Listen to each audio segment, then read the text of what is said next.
What's up, savages? Today we're going to be taking a look at my favorite god. Well, one of my favorite gods that Smite has to offer, but he's by far my favorite Avenger. Without further ado, let's take a look at Thor, baby! So let's talk a little bit about Thor. For those of you out there who are my hardcore gaming heads, my esports enthusiasts, if you will, Thor in the PC version is godlike. No pun intended. He is one of the best gods in the jungle role, period. He's a lot of fun to play. He's got a pretty interesting kit, and today we're going to kind of take a look at that. So the map I'm playing right now is called Jungle Practice. So in this map, you know, I can sit here and kind of level everything up and kind of go about that, so I can show you the points that I put it into as well as the items I buy, stuff like that. And also, it gives me a bot that I'm going to go beat the shit out of here in a second. You can see him in the distance. Look at that. That's my arch nemesis. So first thing with Thor here, as we take a look at the item store, you always go power boots. You never look at anything else. You always go power boots, and then the first item you get is going to be a Jotun's Wrath. So this is going to give you, it's going to help with your mana, it's going to give you physical protection, and as well, it's going to give you physical power. After that, most likely you want to go Shifter Shield.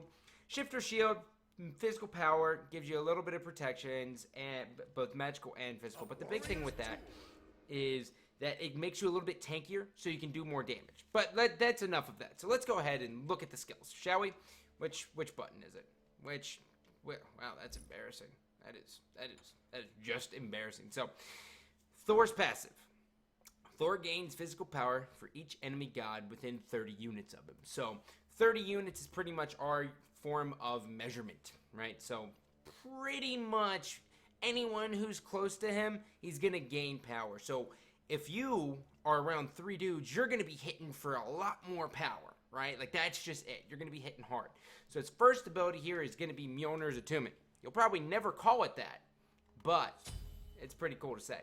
So what this ability does is he throws out his hammer, and it comes right back to him, right? That's it. So the cool thing about the hammer is when you throw it out, if you hit a guy on the way out and on the way back it hits him too, it'll do double the damage. So that is, it can hit for a lot, and it's also quite game-changing, as well as the fact that, well, it's just badass to do. It's like, throw the hammer out, turn around, no look, spin around, catch. Oh, that's right, he's fucking dead because he sucks, right? Yeah, that's how it goes. But we're not bad-mannered here, right, guys? All right. The second ability is Tectonic Rift. Tectonic Rift, as you can see. Am I on AutoCast? Like, quick casting? Like, is that what happened here? Did this happen? Where is... I think I'm on quick cast. Yeah, how dare they? Someone change that shit on me. Pieces of shit. So how this works is, this is a stun as well as it blocks off an area if you want to go about it that way. So what you normally do is you stun them and then you throw out the hammer and then you just get the guaranteed damage. It's really, really fun. Now, third ability here, which is going to be right bumper because we all use the Savage configuration, is an AoE spin attack. He just runs around, fucking hits you hard as shit, and then you die. The final one, that's called Berserker Barrage, for those of you who want to know that, by the way. The final one is Anvil of Dawn. So, what Thor does here is, Thor, this is why he's very, very viable in the competitive setting and very fun to play in general. Thor, when you trigger this, he goes into the sky, and he can come crashing down wherever the hell he wants, as long as it's in range. So you use it, you come down, and when you land, anyone you hit is stunned as well. So it's really, really fun to use, but now I'm just going to quickly show you how to play him, and then the next video will be a highlight reel of him, probably in Arena, because that's most likely where you guys are going to be playing him, depending on what's out in the first week. So, but the majority, so it's interesting, right? We're going to go ahead and just go back in here. So, there's some people like leveling up the Berserker Barrage before the Mjolnir's Attunement.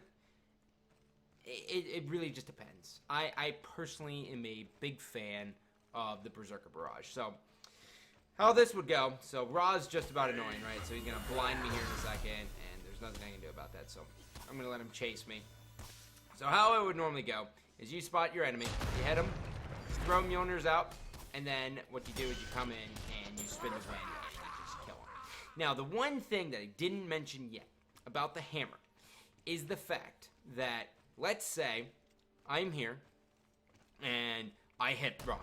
And he's like, he just has too much damage, and I want to get out. I can teleport to my hammer by pressing left trigger again. So to kick it up one more notch here, which is the final tip that you need to know, is, let's say I'm fighting Ra. Come on, Ra. Come on, Rabot. God, you're so annoying. So let's say I'm fighting Ra. I hit this. I didn't kill him. I can just teleport right to it and finish off the kill very, very easily. And this, ladies and gentlemen, is why Thor kicks ass. And I will now say, I love ya, but I don't love ya. Take it easy. Play Thor. He's a free to God, too. Free to God.